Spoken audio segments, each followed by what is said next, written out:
¿Pero qué es esto? Es algo asqueroso y además es como moco, no sé qué es. Creo que es slime. Y la llave no la puedo ni encontrar.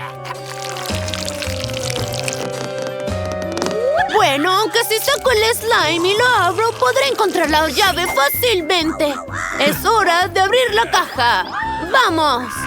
Abrimos el candado. Oh my God. ¡Ah!